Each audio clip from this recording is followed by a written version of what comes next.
J'ai de la douleur de parler parfois des personnes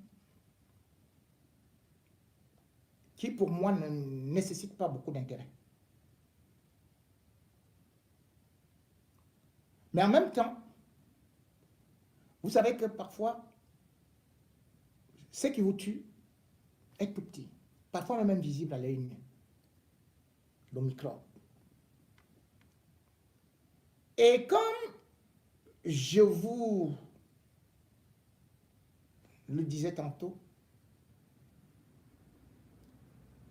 le Cameroun a souvent eu ce qu'on peut appeler la matière première. L'opposition, c'est-à-dire que les valeurs humaines, intellectuelles. Mais pourquoi ça ne change pas? C'est parce que Biya a compris qu'il faut affaiblir l'opposition, qu'il faut l'infiltrer,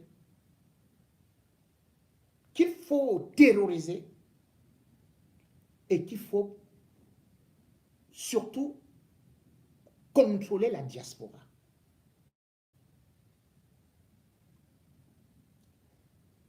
J'ai parlé d'un individu dangereux qui est presque sur des rails et qui risque d'être lancé telle une machine pour venir écraser la diaspora par rapport aux futures échéances, parce que connaissant bien le terrain. C'est le commissaire divisionnaire Elon Lobet, dont j'ai décrié les méthodes et dont j'ai dit être derrière ou être responsable de l'assassinat de Guirandi Mbala. Il a utilisé,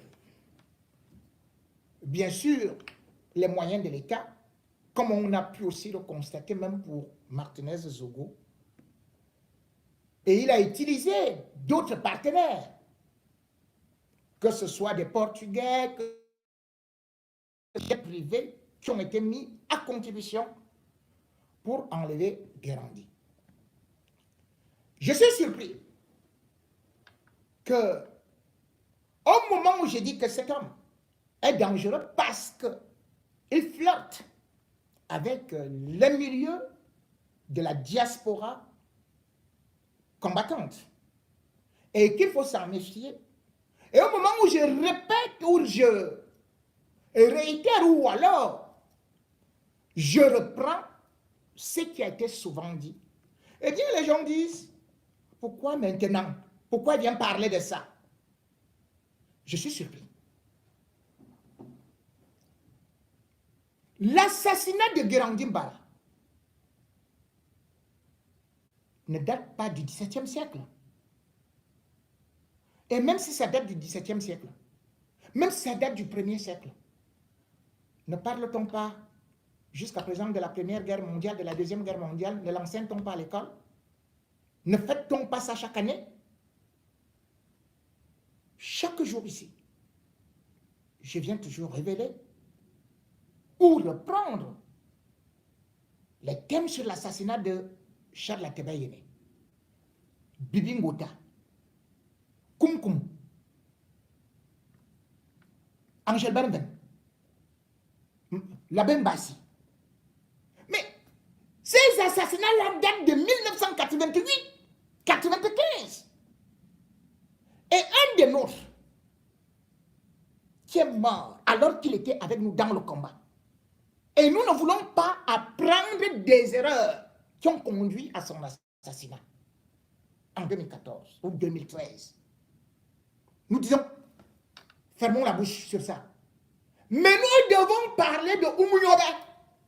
Oh oui, Oumouyobe était assassiné. Parce que ça ne nous concerne pas, on n'était pas là. Oh oui, vraiment, Ernest Ouandi a été assassiné par le... Oh oui, c'est bon, c'est très beau. On n'était pas là.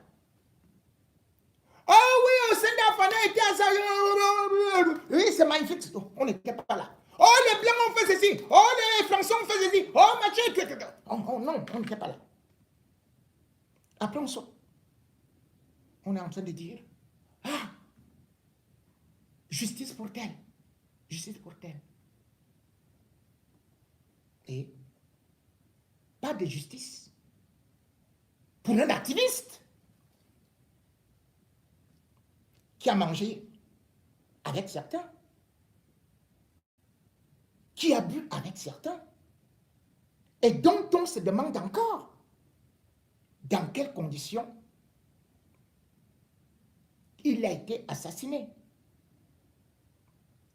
À peine j'ai donc eu à sortir quelques noms des personnes ayant côtoyé le grand criminel.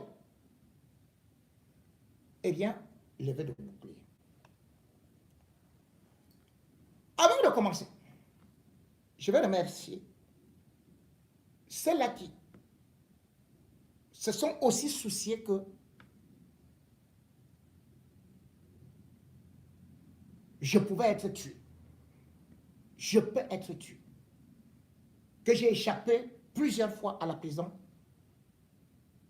et que je suis victime des complots qui auraient pu faire que je ne vienne pas faire de direct aujourd'hui. Je suis surpris que nous qui demandons justice pour Martinez Zogo, qui accusons Jean-Pierre Moukbelinga, lorsqu'on parle de Guérandine Bara,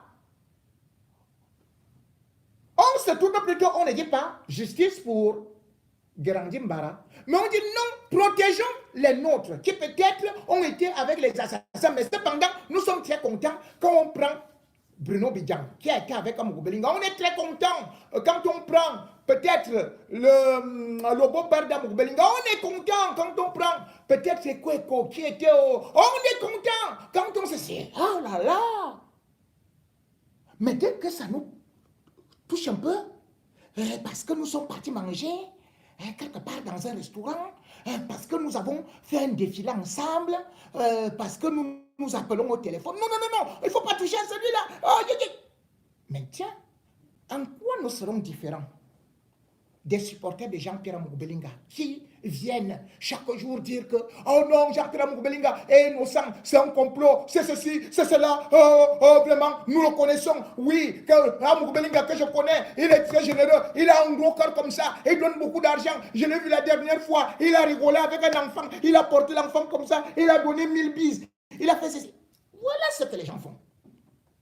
Ils ne savent pas que, à côté de nous, tout comme Jésus pouvait aussi être avec Judas, qui était son apôtre, que tous les États, et particulièrement l'État du Cameroun, fait très attention et infiltre sa diaspora. Et c'est pour ça que ces combats-là ne sont jamais arrivés à bout.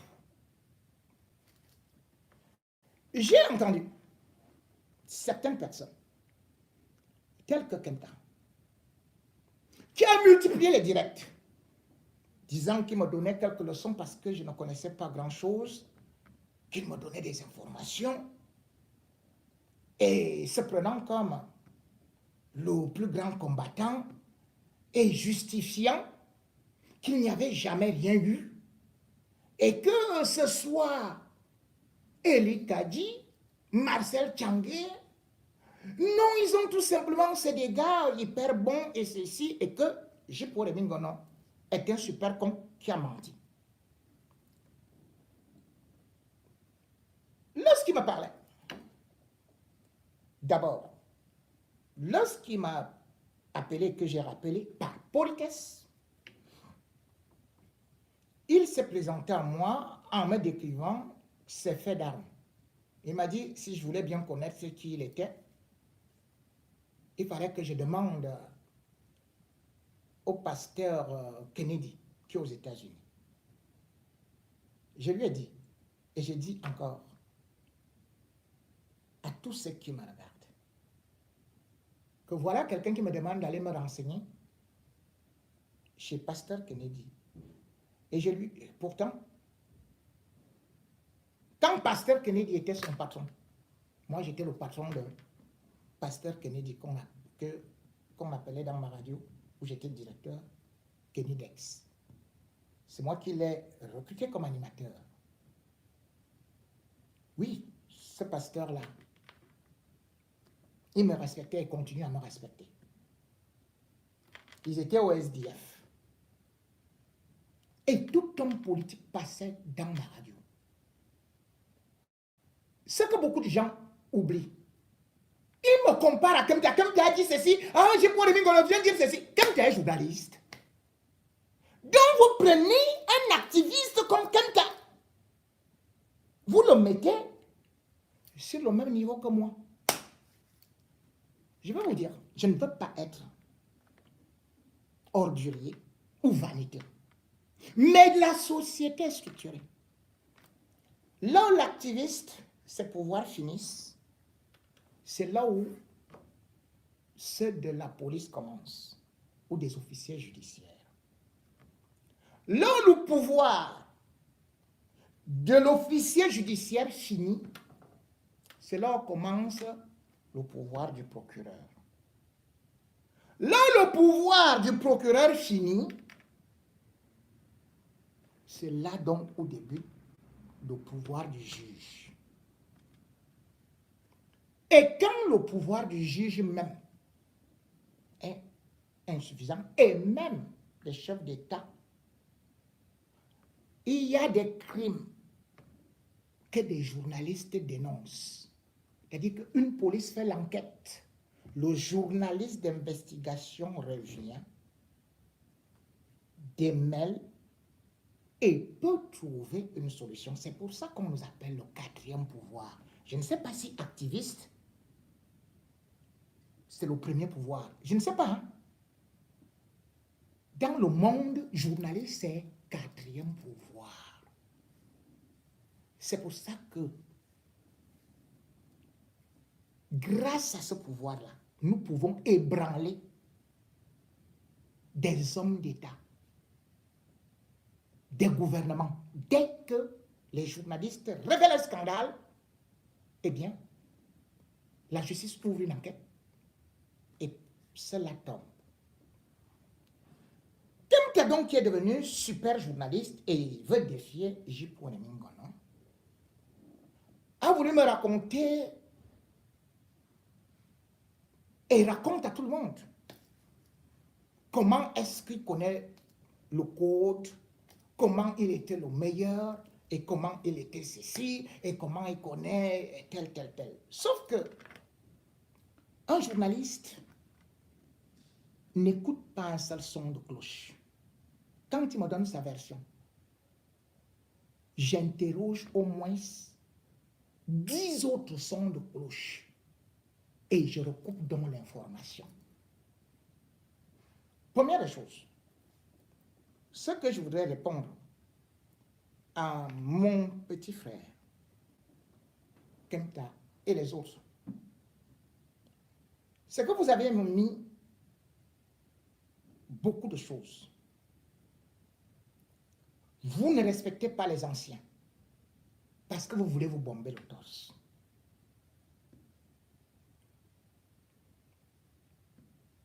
Le code, s'il existe, s'il a existé, a été le mouvement qui a créé plus de problèmes, d'abord à Paul Biya. Et ce n'était pas Kemta.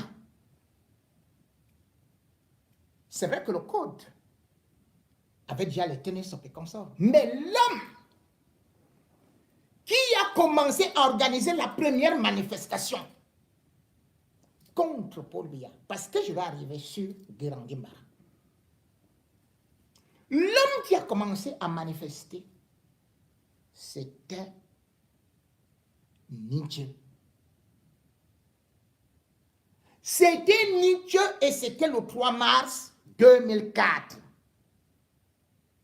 C'était lors du sommet du Commonwealth.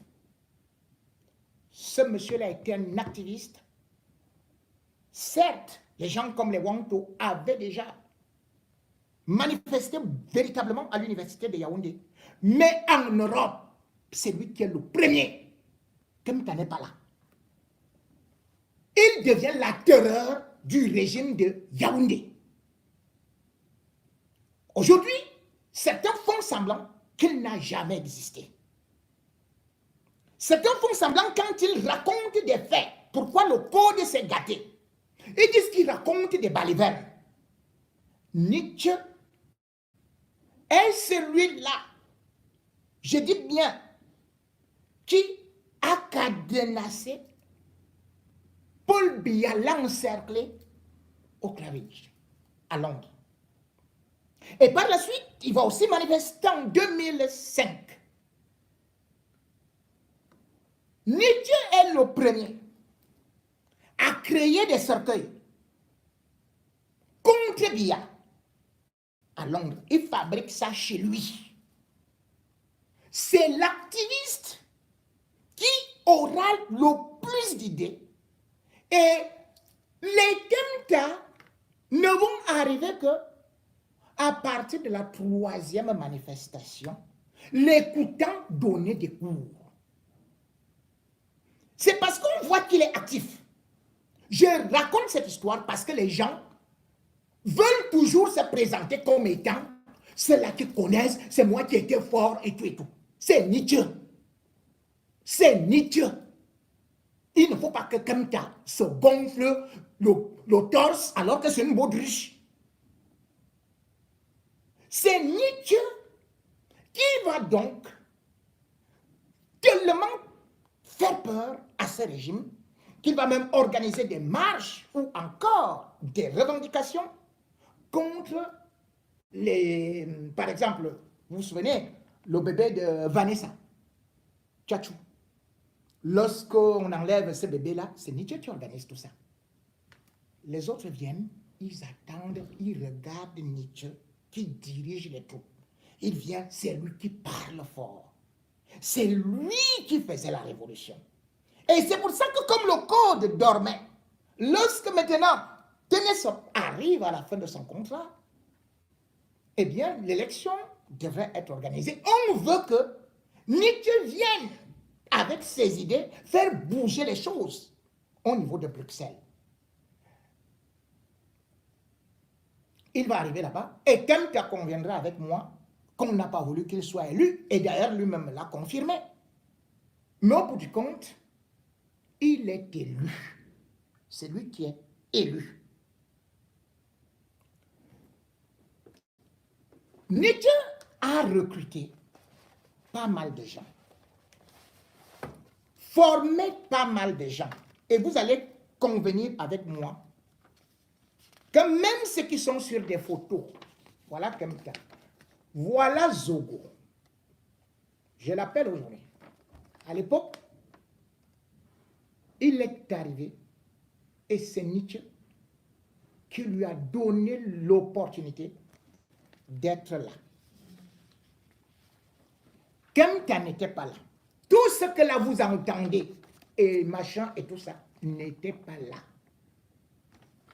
Je prends ces photos et vous allez voir que quand ils arrivent avec le commissaire Emmanuel, voilà leur contrat, qui sont presque brandis et signés, ils vont intégrer le code. Je vous fais voir les photos qu'ils ne vous montreront pas. Les gens qui parlent d'une histoire et qui ne connaissent pas celui qui a fait cette histoire. Je vous fais découvrir l'album photo. Et je peux d'ailleurs vous dire que il y a un projet de pendaison qui est imaginé toujours par ce même Nietzsche. Ce sera une manifestation devant l'ambassade du Cameroun à Londres. Ce projet de pendaison, c'est, je crois, un 21 décembre 2006, plutôt. Il va fabriquer une poupée de Biya.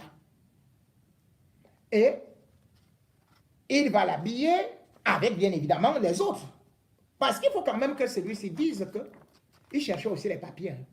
N'oublions pas. Parce que c'est Nietzsche qui donnait les papiers. Que tu es réfugié politique. Il envoyait le dossier chez Fundi. Fundi validait. Et on pouvait avoir aussi des papiers de réfugiés politiques parce que Fundi pouvait confirmer. Je ne suis qu'en train de vous montrer l'album du code où vous allez voir qu'il y avait un monsieur qui a travaillé pour ce code-là et dont on ne parle plus. On parle déjà de celui qui l'a amené. Lui, il a amené les Kemta et les autres. Et puis, il a été un certain temps, bien évidemment, parce qu'il connaissait Guérandi depuis. Et d'ailleurs, il fait venir des chaleureux combattants, des grands combattants comme les Mbouamasso à Londres. C'est lui qui les fait venir. C'est lui. Je voudrais qu'on aille d'abord parce qu'il y a des gens qui, dès qu'ils commencent à voir le direct, envoyez les cœurs et tout, et tout, et tout. Les Camerounais ne savent pas qu'on faisait déjà des manifestations comme celle de la basse. Les voici. Ces manifestations-là étaient organisées par Nietzsche avec ce code-là. Il y avait cette voiture qu'ils utilisaient où on mettait les affiches des billets. Les voilà qui sont là. Tout comme j'ai dit, les pendaisons et consorts où il fallait mettre sur Bia parce que c'est la police qui les avait poursuivis et avait stoppé le véhicule parce qu'on les épiait, parce que Nietzsche était l'homme le plus recherché et le plus surveillé. La police anglaise, finalement, on les avait arrêtés pour dire que, mais attendez, qu'est-ce que vous avez dans la voiture et tout, et tout, et tout, et tout. Ils avaient trouvé une poupée de billard avec des lunettes, avec la cravate et tout, et tout, et tout. Après, il y avait la corde pour aller le pendre. Et c'était écrit ici, Paul Biya, né le 13 janvier 1933, pendu le 26, ou bien le 26 décembre, ou le 21 décembre 2006. Je vous ai dit. Voilà ce qu'il faisait. Je veux d'abord que nous soyons d'accord que d'autres ont travaillé avant nous. Avant ceux qui se prévalent déjà aujourd'hui être les plus grands, qui se sont sacrifiés, qui ont tout fait. Je n'ai jamais parlé de Nietzsche. Peut-être je vais vous expliquer pourquoi. Mais je ne voudrais pas que, lorsqu'on parle de révolution, qu'on le prenne comme un con. Lorsqu'il fait un communiqué, qu'on dise que non, il était jaloux, il était aigri, et il a accusé ses camarades, il a présenté les excuses. Je vous le dis, Nietzsche a été mécontent parce qu'en tant que dirigeant du code, je dis bien dirigeant élu du code, ceux-là vous ont dit qu'ils sont partis rencontrer Elon James. Personne n'est mis, hein? Personne n'est mis. Ils vont vous dire non, on nous poursuivait et on est sorti de tel, on nous a braqué, après nous avons cravaté. Tchanga a cravaté un agent de la DGRE. Les pieds ne touchaient plus le sol. Vous connaissez la taille de Tchangui? Vous connaissez ce qu'on appelle un agent de la DGRE? Et quelqu'un vous dit, je l'ai cravaté. Les pieds ne touchaient plus au sol. Il a été obligé d'appeler maintenant Elon James. Elon James est venu et maintenant on a appelé Belinga Eboutou. Et Belinga Eboutou, tout de suite là, il a commencé à trembler parce que dès que Elon James est venu, la police est venue. La police est venue. Quand la police est venue, nous avons dit à la police, laissez-nous, entre nous les Camerounais. Moi, vous vous rendez compte? Bangui vient m'attraper en France. La police arrive. Et je vais dire à Bangui que, pardon, je vais dire à la police française que laisse-nous, on va régler nos problèmes. Entre nous, Camerounais. Et vous dites que je suis con. C'est ce qu'ils vous ont raconté et vous avez digéré. Parce que c'est ce que les Kemta et les autres vous racontent. Un agent secret, d'abord il est formé. Deux, même quand vous l'attrapez, vous le livrez à la police parce qu'il ne doit pas vous suivre, il ne doit pas vous persécuter, parce que vous êtes dans un pays de liberté. Comment est-ce que vous pouvez dire que les gens qui sont formés pour tuer les activistes, ils vous suivent, vous réussissez à neutraliser un, et après vous vous entendez, vous dites il faut aller à l'hôtel. Bon, mesdames et messieurs, je crois que la prochaine fois, je vous dirai que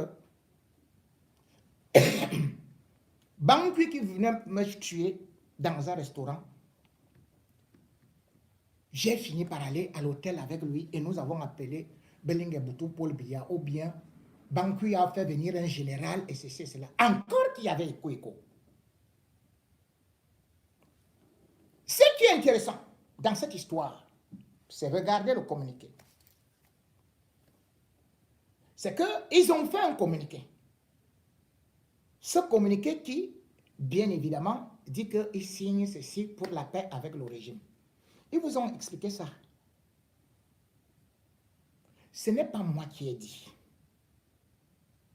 Mais c'est celui qui était avec eux, qui n'est pas informé et qui apprend qu'on est parti négocier avec l'ennemi, alors que, avant même de parler ceci, je peux vous dire, j'ai recoupé. Et d'ailleurs, j'avais demandé à Nietzsche, cette histoire que tu as eu à écrire là, est-ce que tu peux confirmer devant témoin? Il m'avait dit, je le jure, c'est vrai. Il n'a jamais eu à présenter les excuses, m'a-t-il dit. La preuve, c'est que lorsque j'ai publié, j'ai dit, je laisse le temps à tout le monde de démentir. Tout le monde a le numéro de Nietzsche. Moi, je vais chercher à lire juste un extrait de ce que Nietzsche avait écrit. Et ce que Nietzsche disait que, mais je ne comprends pas comment est-ce qu'on peut aller négocier avec l'ennemi sans même m'informer et dire que c'est pour la paix. Mais je n'ai pas compris. Et du coup, j'avais par rapport à d'autres informations parce que je leur avais dit, écoutez-moi, personne n'a demandé la version de Nietzsche qui était le seul responsable du code. C'était lui. C'est à peu près comme le général Guanto est le président du CCD. C'est ce qu'il dit que je publie. Parce que, c'est-à-dire qu'il a la légitimité. Quelqu'un n'a jamais été président du code, pour parler au nom du code. Ou bien tous ceux qui sont en train de parler là. Nietzsche a fait un communiqué que je vais essayer de relire. Parce qu'ils vous ont dit que non, c'est un faux communiqué qui a été, et il a pris, il a démenti. Nietzsche n'a jamais démenti. Si vous voulez, appelez-le. Appelez-le. Il va vous dire que là encore, c'est ce qu'on appelle juste la manipulation. Moi, je lis ce qui a été écrit. Et vous allez dire avec moi, si c'est moi qui invente les histoires. C'est un communiqué signé. Et il était avec eux. Et je vais vous révéler quelque chose avant même de lire ce communiqué. Quand je parle à Kemta, il va me dire que le jour de cette manifestation, c'est sa tête qu'on cherchait. Or, il n'était pas plus populaire que Nietzsche. C'est Nietzsche qui est le patron, c'est pas Kemta. Il dit qu'après, on lui a dit de ne pas partir. Il n'est pas parti avec Nietzsche. Mais il vous parle d'une histoire où lui aussi n'était pas. Et il vous parle au présent comme s'il était là. Et il m'explique qu'il n'est pas parti parce que un de ses amis, qui est aussi dans la résistance, qui devait être commissaire au Cameroun, et finalement on avait eu à jongler, à enlever son nom alors qu'il avait déjà fini sa formation. C'est lui qui lui dit que, tu sais, tu vas arriver ici à telle heure. Tu vas quitter l'Angleterre à telle heure. Tu vas prendre ceci et cela et tout et tout et tout et tout. Si tu arrives, on va te tuer. Après, il me dit que, il a dit, mais comment tu as fait pour connaître mon programme? Il dit, mais attends, tu es avec qui? Tu as donné ton programme à quelqu'un. Kemta me dit donc que il n'y avait qu'un seul individu qui connaissait ce programme. Et c'est cet individu qui a donné son programme aux agents de renseignement. Je lui demande donc de me donner le nom de cet individu. Il me dit qu'il ne peut pas donner. Donc, il couvre un agent de renseignement. Quelqu'un qui dit, il me dit que ce monsieur, c'est lui qui travaillait avec les services de renseignement. Et ces services de renseignement sont venus pour me tuer. Je dis, mais attends. Donc, tu connais qu'il y a des gens. Il dit, mais on était pollués. On ne pouvait même pas boire, que tu laisses ta bière à quelqu'un comme ça, parce qu'on savait que on est entouré des gens de la DGRE. Curieusement, alors qu'il a fui, parce qu'il devait être attrapé par la DGRE, ses camarades sont partis négocier avec la même DGRE. Et c'est comme ça, avec Brice Nietzsche, qui se lève. Kemta était le premier avec Nietzsche à se braquer et à traiter cela d'infiltré. D'où ce communiqué. L'article de Jeune Afrique, qui décrit en détail les étapes qui ont conduit à l'assassinat du camarade capitaine Guérandi Mbara, met en lumière des faits gravissimes. Ceci, incidemment, jette un éclairage nouveau sur les collusions de deux membres du Code, les sieurs Marcel Tchangé et Eli Kadji. Et ces derniers ont rencontré pendant de longues heures dans un hôtel de Bruxelles le 4 avril 2014 le commissaire divisionnaire James Lobé Elon, que Jeune Afrique présente comme l'assassin de Guérandi, ce qui nous amène à nous poser des questions légitimes sur les missions de ces deux personnages au sein de la diaspora combattante. En effet, le Code et d'autres organisations patriotiques de la diaspora avaient lancé une manifestation le 4 avril 2013 pour protester contre la présence de Paul Biya en visite à Bruxelles. Pendant la manifestation, 4 de nos camarades sont arrêtés par la police belge, parmi lesquels Dr Patrice Ndjoumi, l'écrivain Bertrand Théou et Dr Moïse Esso. Ils sont conduits manu militari et détenus dans un commissariat de la ville. Au même moment, les sieurs Tchangé, Marcel et Eli Kadji, prétendant agir au nom du Code, dînent copieusement avec le commissaire James Lobé dans un hôtel de Bruxelles, non loin du lieu de détention de nos camarades. Avec les éléments pertinents en notre possession aujourd'hui, notamment les affirmations sans équivoque de Jeune Afrique qui livrent le nom de l'assassin de Guérandi d'une part, et de l'autre part, la collusion avérée entre nos deux membres et ce sinistre commissaire assassin, nous sommes en droit de nous interroger légitimement sur l'agenda né de cette connivence. Nous le sommes, d'autant plus que la mission de la déstabilisation du Code, orchestrée par ses camarades, qui s'autoproclament désormais leaders du Code, prônent le dialogue avec Paul Biya, font une allégeance flagrante au pouvoir tout en appelant à un changement par les urnes, est entré dans une phase active et agressive. Il apparaît donc très clairement qu'après la neutralisation du capitaine Guérandi, Paul Biya et ses officines de renseignement ont mis en jeu des moyens nécessaires pour déstabiliser les organisations patriotiques de la diaspora en général et spécialement le Code déclaré ennemi public par les autorités corrompues de Yaoundé en raison de ses actions audacieuses, sa détermination à torpiller les villégiatures de Paul Biya à travers le monde et son appel à une mobilisation populaire pour discréditer et défaire son régime. Et il discute de la mise sur pied d'un protocole de dialogue entre le Code et le pouvoir en place. Les deux parties tombent d'accord sur la reconnaissance par le Code de la légitimité du régime corrompu de Paul Biya. La rencontre se termine par la remise d'un mémorandum au commissaire James Lobé, que les deux membres ont concocté clandestinement à l'attention de Paul Biya. Voici le communiqué. Face à ceci et tout. Il signe cela et il va, je dis bien, fait à Londres, le 26 septembre 2014, c'est signé Brice Nietzsche, que je vous ai dit n'est pas un type qui est venu comme ça, l'escroc qu'on est parti ramasser quelque part. C'est lui qui était le plus grand leader qui chassait Paul Biya. Il ne faut pas qu'on vous trompe, parce que quand certains commencent à dire, vous allez dire non, ah oui, c'est vraiment un bandit qui a écrit un truc comme ça là. Cela veut dire que demain, vous allez aussi dire que tout ce que Wanto a écrit, quelqu'un qui était tout simplement membre, il va dire que oh non, laisse ça, il avait faim quand il a écrit ça. J'ai pris le temps de le lui demander, parce que même l'article de Jeune Afrique, moi je suis journaliste, mon ami c'est Dogueli, c'est lui qui a écrit cet article. Et il y a des choses que les journalistes écrivent, d'autres qu'on n'écrit pas. Je choisis l'angle et il y a des détails qu'on ne donne pas. Donc, il y a des détails que je connais.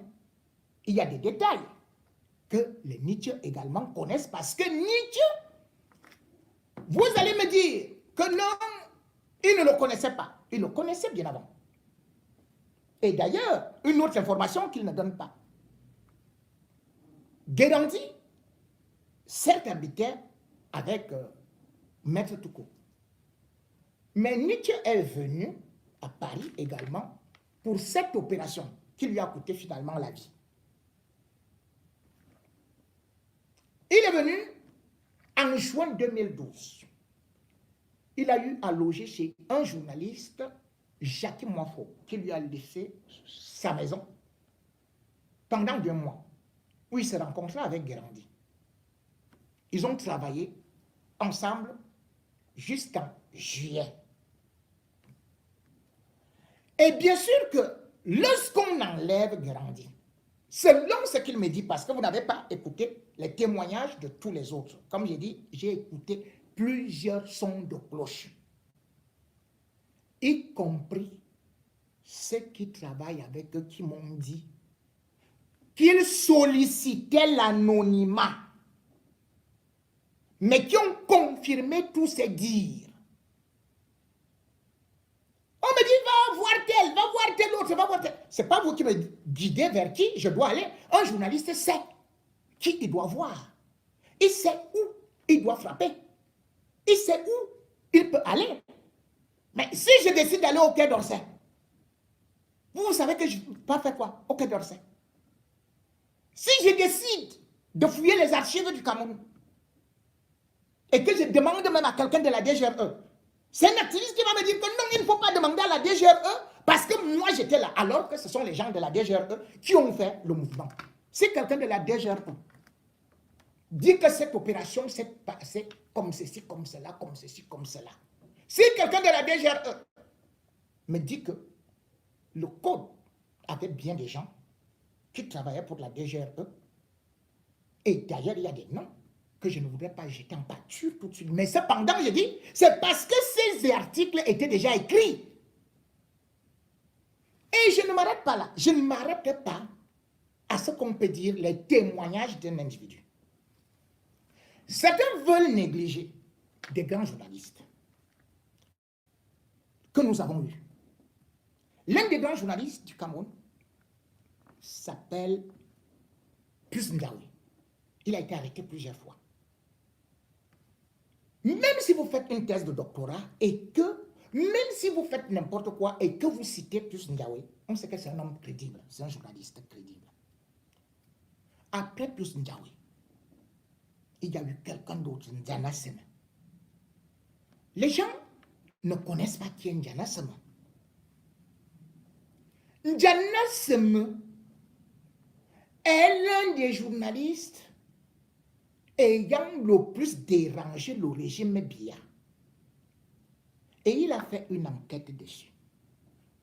N'Diana Seme après son master à l'université de Yaoundé, puis le MBA et tout, il était devenu banquier. Et par la suite, il a décidé de girer dans la presse, rendez-vous compte, en 79. Combien d'entre vous étaient déjà nés dans la Révolution? Je ne pense pas. Et ce monsieur a été rédacteur d'un journal très sérieux au Cameroun, qu'on appelle l'Effort camerounais.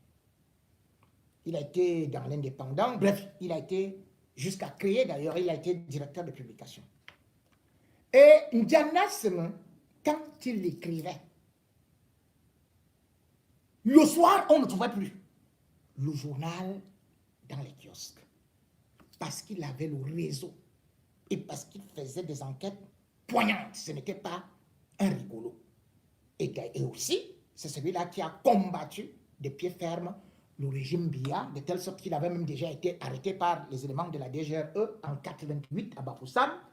Puis, il avait été arrêté en 94 à Yaoundé pour outrage à chef de l'État et pour n'avoir pas déposé son journal. Il avait passé 3 mois à Kondengui. Il avait encore été arrêté en 95. Et pourquoi est-ce qu'il a arrêté en 94? Parce qu'il va dénoncer Joseph Ouona, le ministre Joseph Ouona.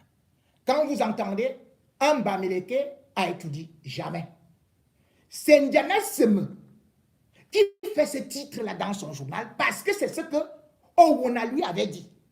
Les Emabazil et les élites du Mfundi, les élites soi-disant Fambeti, avaient décidé de sponsoriser, comme ils ont fait là avec Jean-Pierre Moubelinga, de sponsoriser une presse Fambeti. Et ils voulaient passer par N'Djamena Semen, qui était incorruptible. Et c'est là où Ouona va balancer la fameuse phrase « Un Bamileke a étudié, jamais ». Il va en prison, il ressort, on le remet en prison en 95. Finalement, il va prendre la route de l'exil. Parce que la 3e fois, il est encore condamné à 1 an de prison plus 100 millions d'amendes. Il s'enfuit au Nigeria avec sa femme qui était enceinte, puis il va au Burkina Faso avant d'aller aux États-Unis. Il connaissait Guérandi. Et il a écrit sur Guérandi. Parce que je vous le dis, si quelqu'un doute des écrits de N'Djamena Semen et considère les histoires d'un activiste, alors là, c'est le monde à l'envers. Cela veut dire que ne lisez plus le journal Le Monde, ne regardez plus la télé, écoutez seulement les activistes. C'est eux qui ont les vraies informations. Je vous lis donc ce que N'Djamena Semen avait écrit. Je vous lis un bout. Le capitaine Guérandi, livré par les activistes corrompus de Bruxelles à Paul Biya, est assassiné. Parmi les rares survivants du coup d'État du 6 avril 1984, il y avait le capitaine Guérandi Mbara Moulongo, un instructeur de l'armée camerounaise. Pour avoir été caché pendant 1 mois à Yaoundé par une compatriote Bamileke, échappant ainsi au massacre des nordistes que les militaires loyalistes à Paul Biya avaient exécuté à Yaoundé, s'est déguisé en femme que Guérandi avait pu sortir du Cameroun en mai 1984 pour se réfugier au Burkina Faso sous la protection de son ancien camarade de l'EMIA Blaise Compaoré. Pendant plus de 20 ans, le capitaine Guérandi parvenait toujours à échapper à toutes les tentatives d'assassinat du régime de Paul Biya, qui le considérait comme une menace, alors même qu'il n'avait pas de soutien au sein de l'armée camerounaise. C'est depuis 1996 à Ouagadougou que je commençais, il dit je, commençais à collaborer avec le capitaine Guérandi pour la libération du Cameroun. Mais dès qu'il commença à faire des apparitions publiques et surtout en s'ouvrant aux plus bruyants activistes de la diaspora camerounaise, les jours de Guérandi étaient comptés. C'est ainsi qu'il tomba dans la nasse des agents du régime Biya, qui paradent comme des opposants de l'organisation Côte, profitant de la faiblesse du capitaine qui sortait toujours de sa sécurité pour rencontrer tout potentiel financiers qui lui étaient proposés, des individus en qui il faisait confiance à Bruxelles, notamment son démarcheur Alexis Garriga, mais surtout l'activiste pilier responsable des opérations du Code, Marcel Tchangé, et son complice Eli Kadji Lapataire, avec l'opportunité de rencontrer un gros financier. J'avais confronté Marcel Tchangé avec des témoignages concordants qui montraient que c'est lui qui avait livré à Bruxelles le capitaine Guérandi au commissaire James Lobé-Elon, un tueur à gage de Paul Biya, en mission commandée à cet effet. Et il m'avait répondu, je cite, il faut éliminer les cafards qui gênent la lutte. À l'époque des villes mortes, Marcel Tchangé était un agent du CNR, le service de renseignement du régime Aïdjo Biya, nommé DGRE. Il était également directeur de Soko Voyage, l'un des premiers transporteurs interurbains populaires du Cameroun. Des témoignages attestent que... Bon. Je ne vais pas lire tout cet article qui est assez long et qui est publié, écoutez-moi bien, le 7 avril 2018. Nous sommes encore en train de parler de l'élection présidentielle de 2018 de Maurice Kamto. Certains me disent que, pourquoi tu vas prendre des vieilles histoires? Ça, c'est publié en 2018. Donc, il y a des vieux assassinats, il y a des vieux ceci. J'ai dit aux gens, expliquez-vous. Et surtout, expliquez-moi comment vous pouvez combattre un régime et vous partez négocier avec les agents secrets. Quand il y a négociation, c'est avec des hommes politiques. Un agent secret n'a appris qu'une chose à l'école, tuer. Quand il faut négocier, on constitue des comités. Pas comme j'apprends que on a rencontré des gens qui voulaient nous tuer. On est allé à l'hôtel et on est parti rapidement rédiger un mémorandum. Et on est reparti les voir le lendemain. Bon, quel est le résultat? Je veux le résultat. Le code est mort. Est-ce que le code vit? Le code s'est éparpillé parce que il était infesté d'agents secrets, d'agents de la DGRE. Et ces éléments continuent à nuire le combat. Je ne voudrais pas beaucoup crever. Je ne voudrais pas donner certains éléments. Mais je dis tout simplement que ceux qui parlent aujourd'hui, ils savent ce qui s'est passé. Je voudrais que le petit frère là, Kemta, qu'il vienne démentir si en 2012,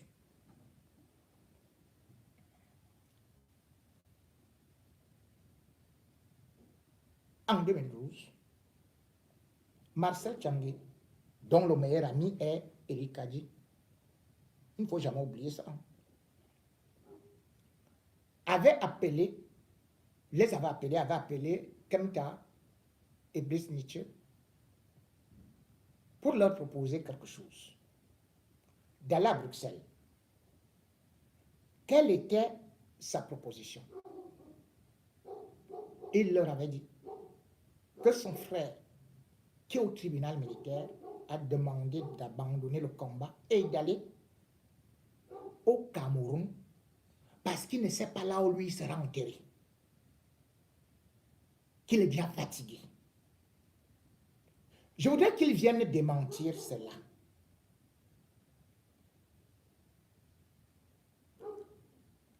Lorsque Zogo qui était le commissaire est parti. D'ailleurs, j'ai eu un peu mal pour lui. C'est pour ça que je prononce son nom. Parce que Kemta m'a dit, nous l'avons piégé. Je l'ai piégé, ce n'est pas nous. Que pour son baptême de feu, il fallait qu'il aille agresser Biya, qu'on a même failli le tuer. Vous pouvez comprendre pourquoi est-ce que aujourd'hui on peut voir certaines positions de Zogo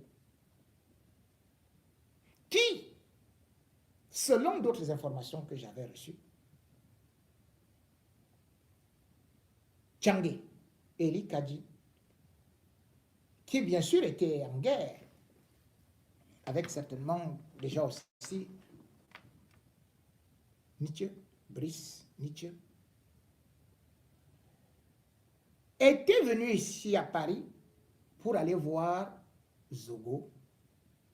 Ils étaient avec des bières et tout ça, et lui proposait de faire un coup d'État à Nietzsche, de récupérer le code. Quand ils avaient tourné le dos, la femme de Zogo avait appelé Nietzsche pour dire voilà ce qui se passe, et Zogo avait confirmé cela. Le code, tout comme la basse, aujourd'hui, a subi une érosion. Et cette érosion vient du fait que, jusqu'à présent, les gens ne veulent pas qu'on dise ne serait-ce que ce qui se passe à l'intérieur. Et si nous ne dénonçons pas certains, je n'ai accusé personne de meurtre, mais j'ai dit des gens ont rencontré tel. Est-ce qu'ils l'ont rencontré? Oui. Est-ce qu'ils ont fréquenté ces personnes? Oui. Est-ce qu'ils sont habilités d'aller négocier avec les services de renseignement? Non. Vous allez me prendre n'importe quel témoin. Ça n'existe pas.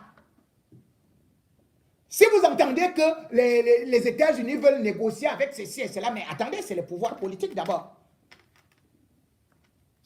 Et au-delà de ça, pourquoi vous excluez alors Nietzsche? Pourquoi vous faites ça sans lui? Alors qu'il n'a pas été débarqué dans une élection. Donc je suis président ou secrétaire exécutif, et quelqu'un va négocier quelque part, il va signer pour moi, et il vient dire que non, c'était vraiment avec l'ennemi, là on est devenu trop amis, et tout, et tout, et tout. Bon, passons.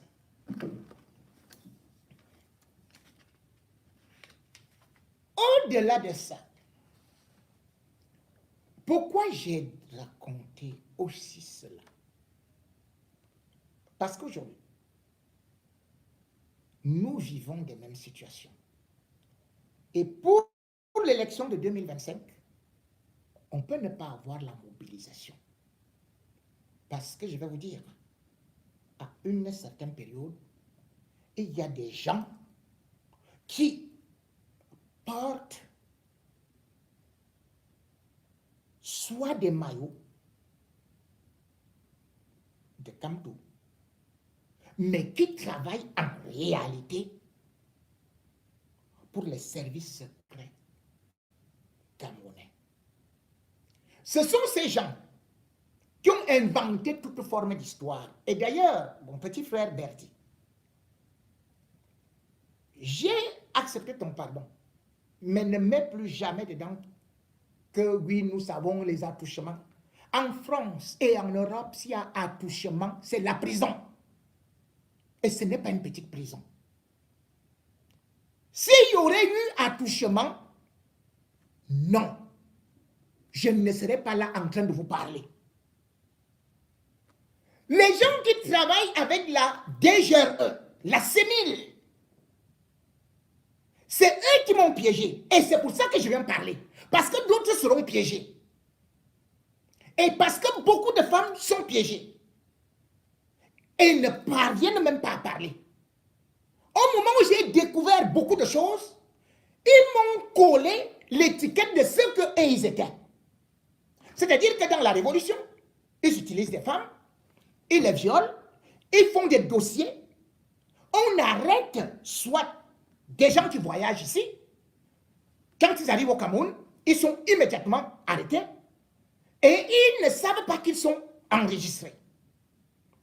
Je vais donc vous démontrer, vous dire pourquoi j'ai tenu à percer cet abcès.